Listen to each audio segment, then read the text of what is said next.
And welcome back to the Crochet Crowd, as well as my friends at yarnspirations.com. This here is an ornamental kind of concept. I'm obsessed with crochet buoys, and I love buoys just as a decoration for my home. And I have like over 50 different types of buoys actually throughout my property here. So I love the concept for for those that would like more of a cottage look or something regarding these. I actually have like what appears to be rope that these hang from, and it's just a matter of just using up some of your Bernat blanket yarn that you have.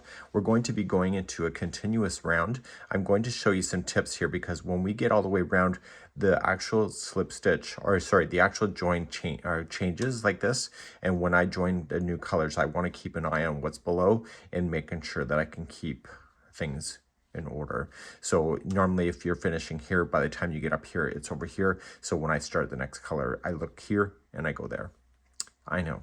So the way that I have it strung is that it will naturally have that hidden behind. So if it's hanging from something or you have it on display, you have a nice clean line right at the same spot. So we're going to be using 2 size crochet hooks today. 6mm size J for the main buoy itself, and then we're going to be using a 5mm size H for the actual roping area. For the roping area, we're just using Red Heart Super Saver taupe, and it's Bernat blanket for the rest. So I'm going to be using a different color combination, so I have a different color buoy as we begin this journey together. Let's begin. So let's begin our journey. We're going to start off with the magic ring, or adjustable circle, magic loop, whatever you want to call it. Put the yarn in front of your 2 fingers like this. Take the yarn that's leading to the yarn ball around your 2 fingers, and when you turn over your hand, cross over midway through and use your 3rd finger to hold. You are going to take your 6mm size J. You're going to go up underneath this strand here, and then grab this strand and pull through. Rotate your hand around, and then just use your fingers to hold the loop. So when you crochet, you need to crochet up over 2 strands at the same time, so you're always going to focus on covering those 2 strands.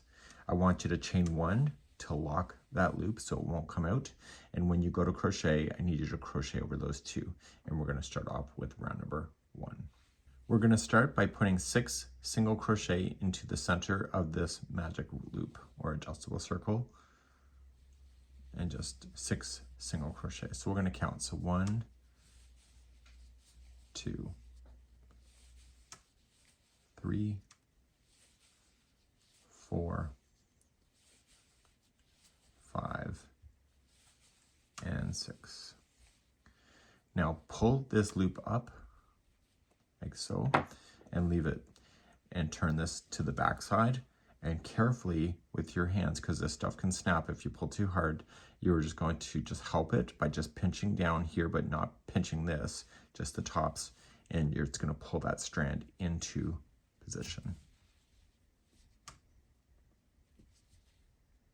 Okay,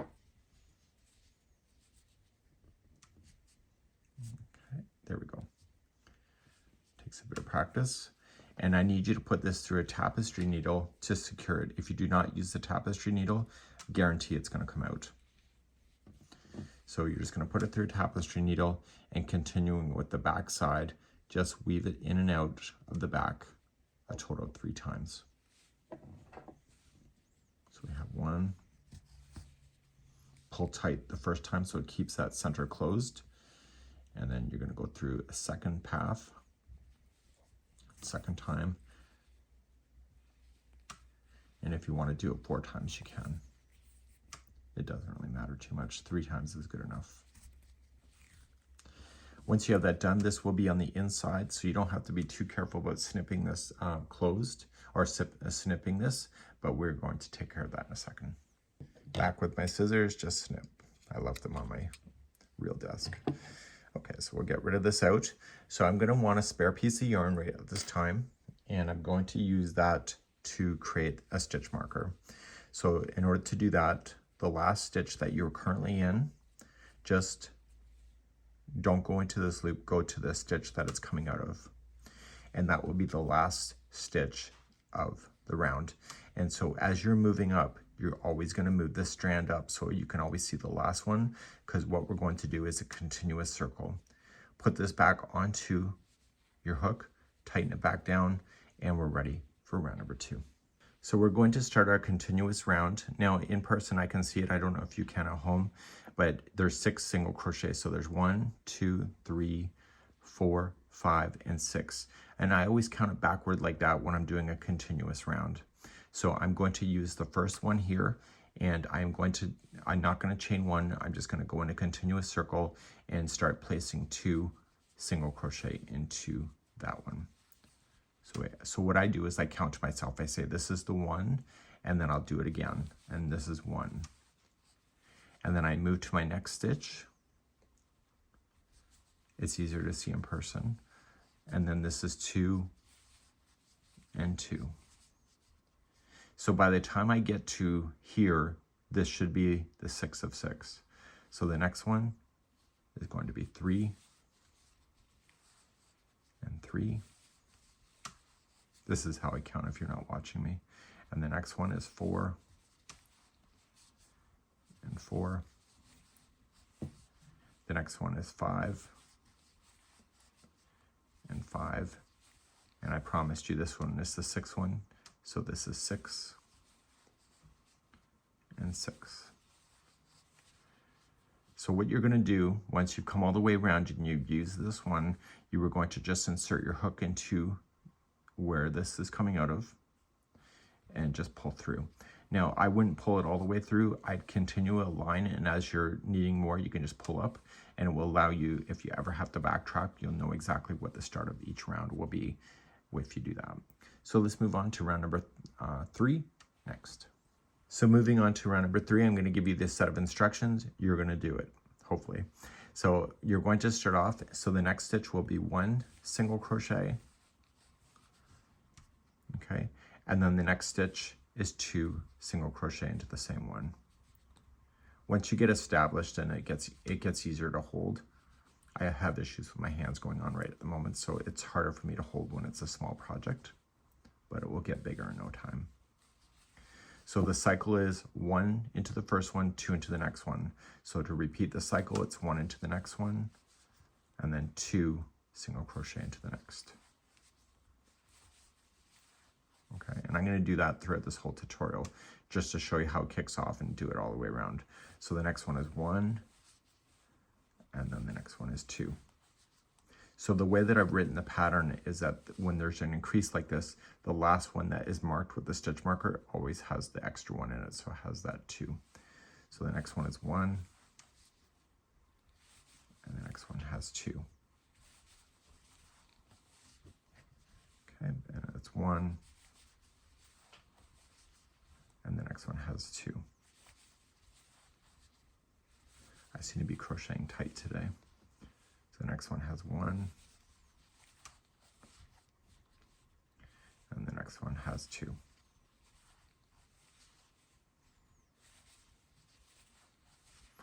Okay, so what you're going to do is once you have that done, then you just move your stitch marker up. So just reaching in, pull it through, and the stitch counts at this point, and according to myself, should be a total of 18.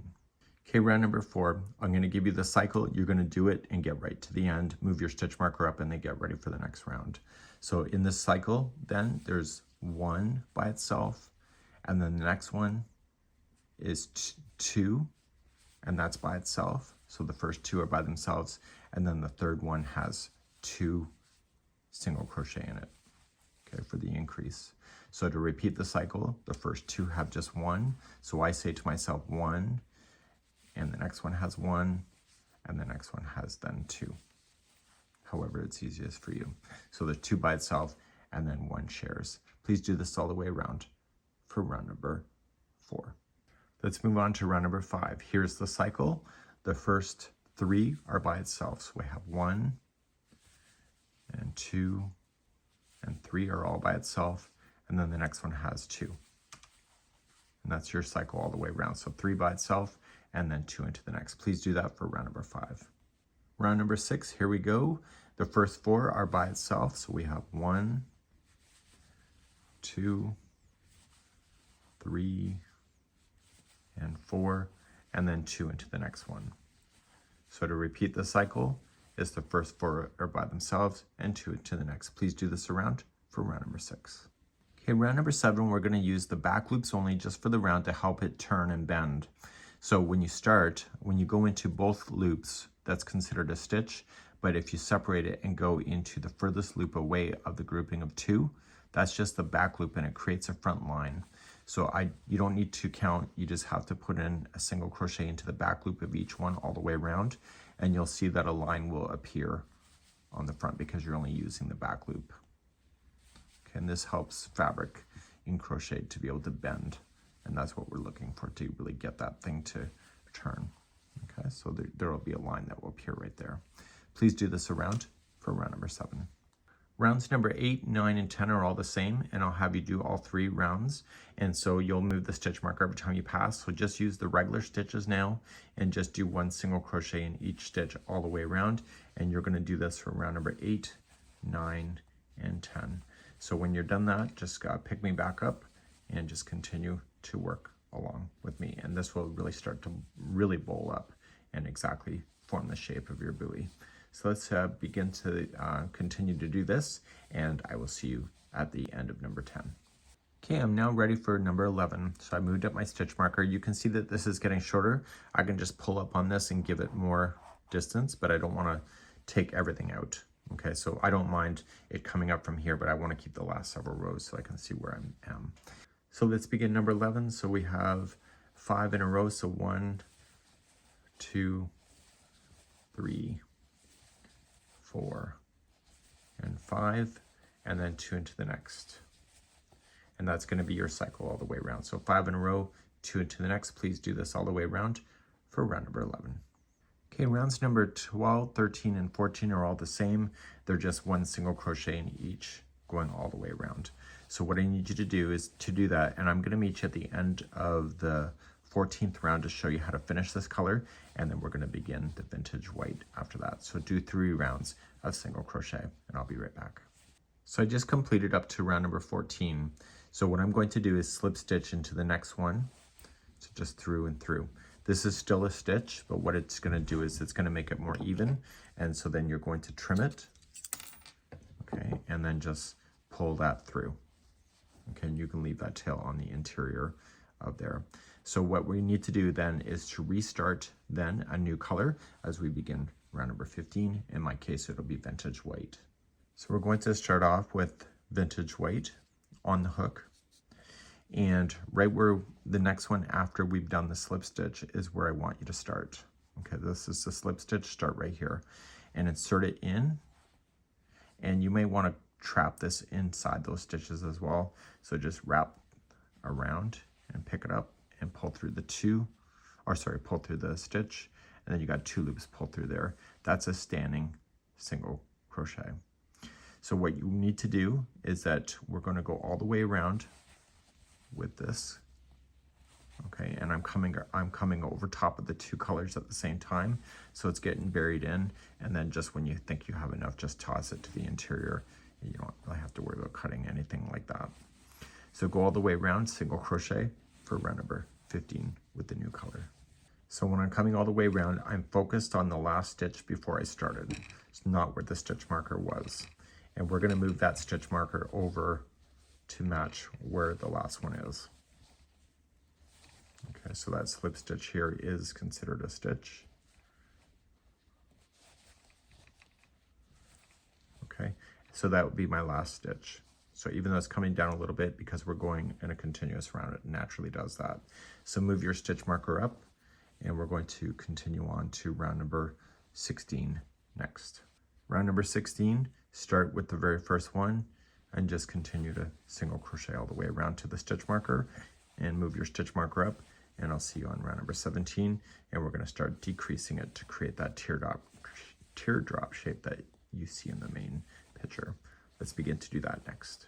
Okay, round number 17, we're going to start a decrease. So starting in the very next one, so we're going to do 5 in a row. So we have 1, 2, 3, 4, and 5. So we're going to do an amigurumi, and we're going to do it so that it is an amigurumi 2 together. So you're going to use just the front loop on the first one and the front loop on the second. You're going to use those at the same time. So how to do that is that you're going to scoop just the front loop only and rotate the hook and catch the next front loop only. So both front loops are on there. Yarn over, pull through those 2, and then pull through the final 2. This makes that 2 together invisible. So to start the next 5 in a row, so we have 1, 2, 3, 4, and 5, and then 2 together over the next 2. So the front loop in the first one. So scoop it, rotate around, collect the next one, pull through both, and pull through 2. And do this all the way around. So 5 in a row, 2 together. Rounds number 18 and 19 is just 1 single crochet in each stitch all the way around. So please complete rounds number 18 and 19 now, and I'll be right back. Round number 20 is another decrease round. So we're going to do 4 in a row. So 1, 2, 3, and 4, and then the next 2 together using the same concept of the amigurumi style 2 together. Makes it completely invisible by doing that. So 4 in a row, 2 together all the way around for round number 20. Round number 21, you're going to do 1 single crochet in each all the way around, and I'll see you at the end of this round, and it will be the end of this color as well. I'll be right back. So I'm at the last one, but do you see where this is? See the angle? So if I start here, you're going to see this line go. So what I'm going to do at the end of this one, slip stitch to the next, and you're going to fasten off. So you're just going to break it and just pull that yarn through and toss it to the interior. So when you go to start the next round, I need you to follow it straight up from the base so that it keeps this line here. So you can see if you start over here where this one ended, then it's going to be on an angle. So just come on up, and we're going to start our next one approximately right there, coming straight up. Let's grab our new color. It's called light teal for the remaining of your buoy. So let's start our next color with the standing single crochet. So just follow it straight up from the base. Okay, so don't start it over there and right here. Okay, and you're going to do a standing, do that, a standing for that. Just like that. And then you're just going to apply 1 single crochet in each stitch all the way around.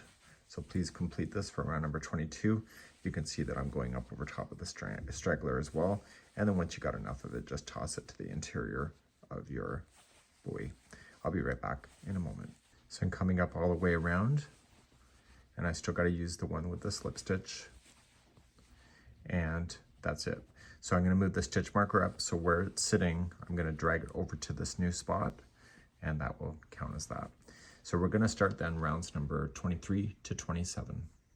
Rounds number 23 to 27, just starting right in the next one, you're going to do 1 single crochet in each. So please do these 5 rounds and meet me back here in a moment. I'm now at the end of row number 27. So I want you to take your polyfill and I want you to start stuffing it. Now don't go nuts. Just shove in your polyfill, but if you start seeing it bleed between the stitches, it means that you're going nuts. So don't go nuts, just make it firm, but not crazy. So just continue now to stuff right close to the top, and as you're completing the rest of the buoy, just continue to add more stuffing to keep its shape. So I'll be doing that, and I'm not gonna be nuts, so don't be nuts. So we're now continuing to round number 28. So what I need you to do is when you're stitching the stuffing, just use your fingers and kind of hold it away from the stitches so you don't get trapped in between, because it's harder to get out. So in row number 28, it's the first 3 are by itself. So we have 1, 2, and 3, and then 2 together using the same technique for the amigurumi of using the front loop. So 2 together. So 3 by itself, and then 2 together. Please do this around for round number 28, and just use your fingers and keep that polyfill from coming into your stitches. Okay, round number 29, just 1 single crochet in each stitch all the way around, and I'll be right back.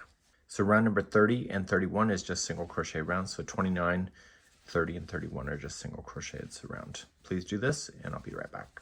Okay, round number 32 is just 1 single crochet into the first 2, and then single crochet 2 together. Okay, so 1 single crochet into the first 2, and then 2 together. Please do this all the way around. Just check your stuffing level. If you have to add some more, now's the time to do it. And I'll be right back in a moment. Okay, number 33 is just 1 single crochet in each all the way around. Please do that. I'll be right back. Number 34 is single crochet 2 together all the way around. So every 2 gets put together as a 1, and you'll do that. Make sure your stuffing is right where you want it, and please do that. So 2 together, single crochet around. Round number 35 is just 1 single crochet in each stitch all the way around. So I've now just gone all the way around. I have a small opening. So what I'm going to do is just trim this yarn long enough so I can get it through a tapestry needle. Okay, so just pull this yarn through the loop to lock it. Okay, pull your stitch marker out and put that onto a tapestry needle. So my goal is to pick up the remaining loops and to pull everything closed at the top. So because I use that invisible look for the amigurumi, you don't really see where I've done it. So it's a trick I've learned over the years.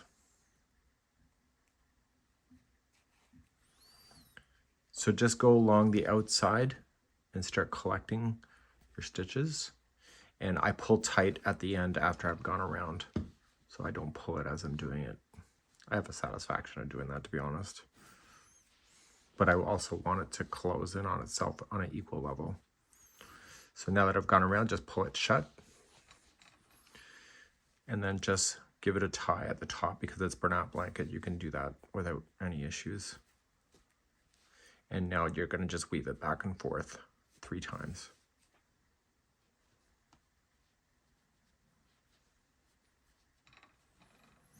So we still have to make the roping for this, and that will be coming up in just a moment.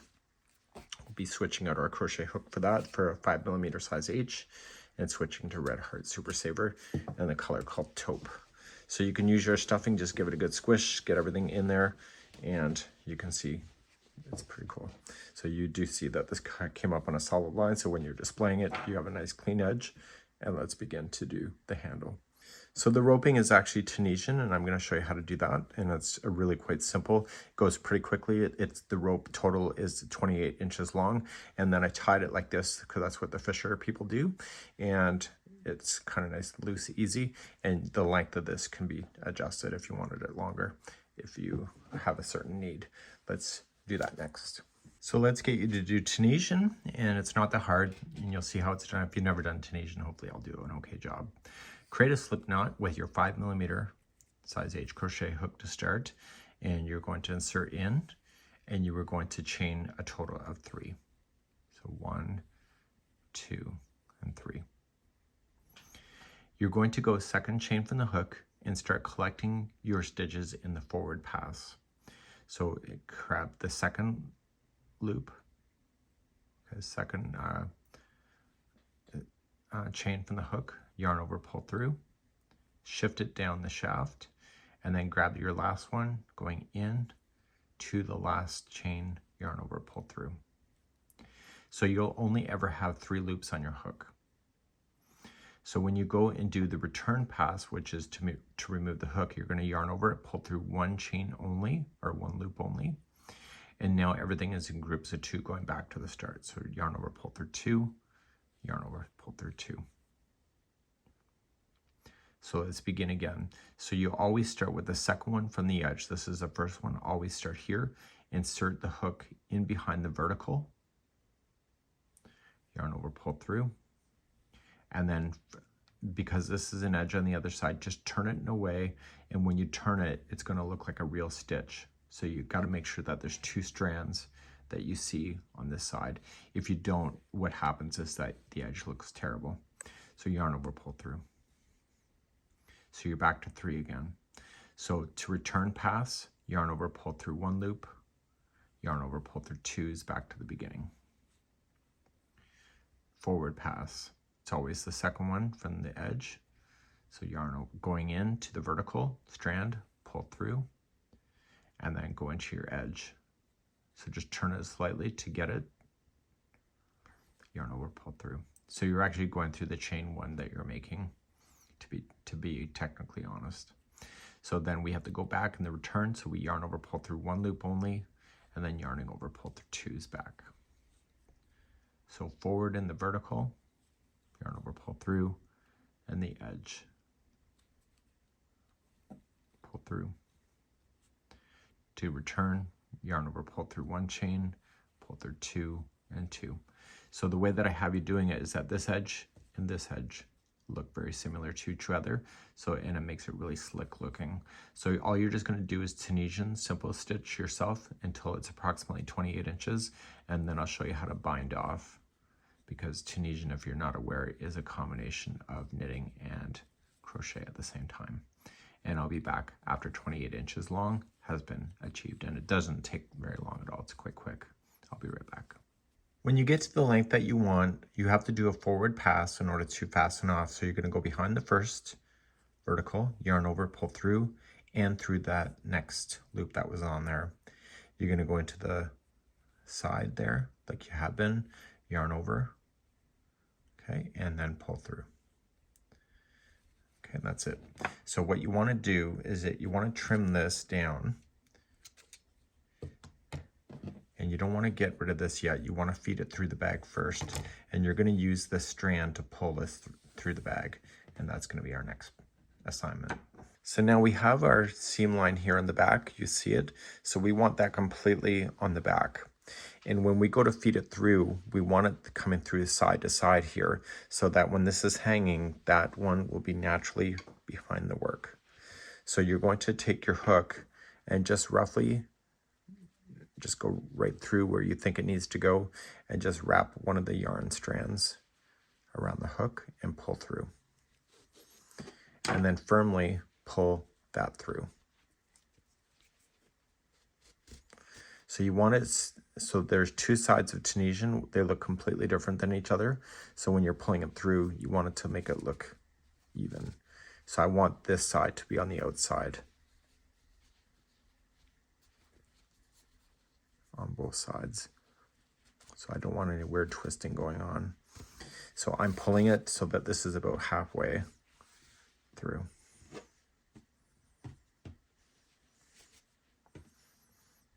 Okay, and then I'm going to twist this in a way that makes sense.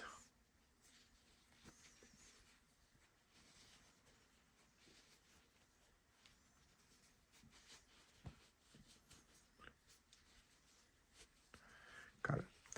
Okay, so now it's roughly about the same length, and I'm going to take the tapestry needle that I've been playing with. It's here somewhere.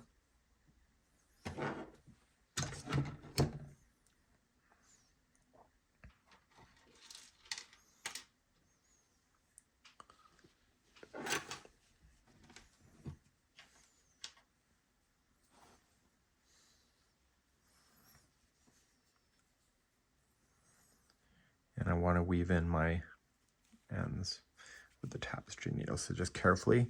And so this is the front side of the Tunisian, this is the back side. It looks different, and all you're just going to do is just weave it across. And the secret is to go back and forth 3 times. Don't go just in between strands, go between the plies as well to really trap that into position. And you want to do both sides just like that. You can trim that right down. And then do the other side too.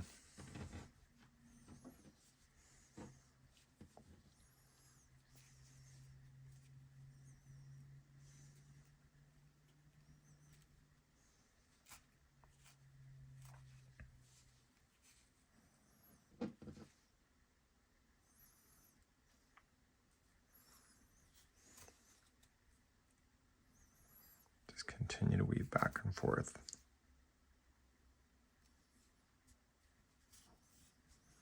And then trim it right down. So now you're just going to do an overhand kind of knot. So when you pull it out from here, just make sure that the outsides are facing the outside. So this is the outside, this also, so just pull it together. And it's kind of stylish that the ropes, usually when they're being tied, they're not always consistent with it being the same length. So if it's not the same length, it's probably more realistic. So I'm going to sandwich the wrong sides together. So wrong side, and just do an overhand knot.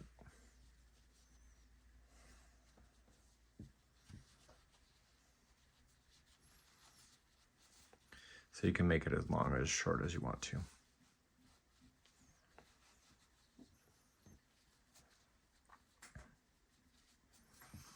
Okay, and that's it, done. So it'll just naturally be like that. You have your length, you got your buoy, and you're good to go. That's it for today. We hope you've enjoyed.